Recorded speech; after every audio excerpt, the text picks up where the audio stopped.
समाज की ताकत। एक आदमी था जो हमेशा अपने समाज में सक्रिय रहता था।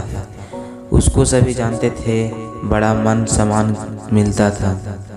अचानक किसी कारणवश वह निष्क्रिय रहने लगा, मिलना जुलना बंद कर दिया और समाज से दूर हो गया।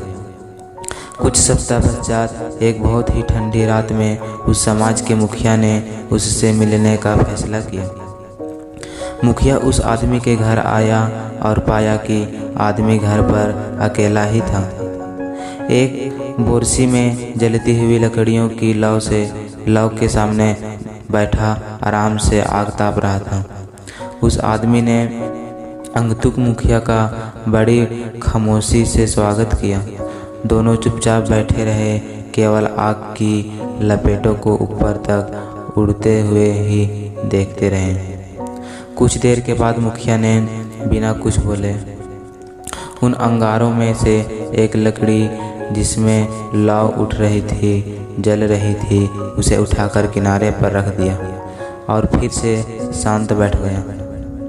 मेजबान हर चीज़ पर ध्यान दे रहा था। लंबे समय से अकेला होने के कारण मन ही मन आनंदित भी हो रहा था कि वह आज अपने समाज के मुखिया के साथ है। लेकिन उसने देखा कि अलग ही हुए लकड़ी की आग की लौ धीरे धीरे कम हो रही है। कुछ देर में आग बिल्कुल बुझ गई, उसमें कोई ताप नहीं बचा।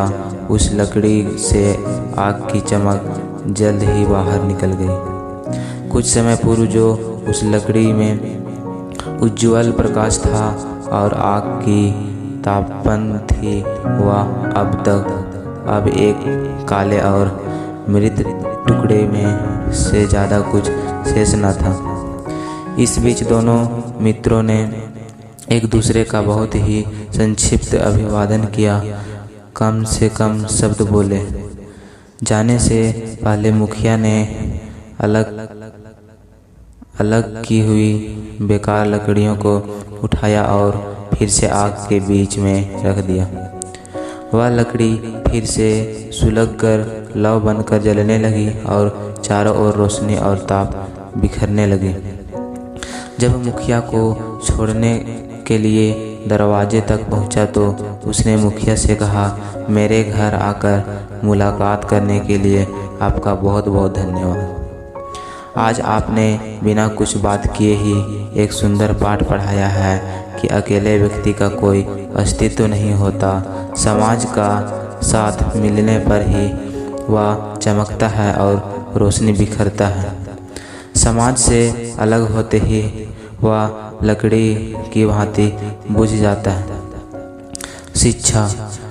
मित्रों, समाज से ही हमारी पहचान बनती है, इसलिए समाज हमारे लिए सर्वोपरि होना चाहिए।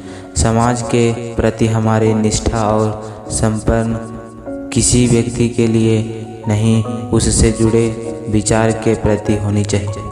प्रेमदायक कहानियाँ सुनने के लिए हमारे चैनल से जुड़ जाएं।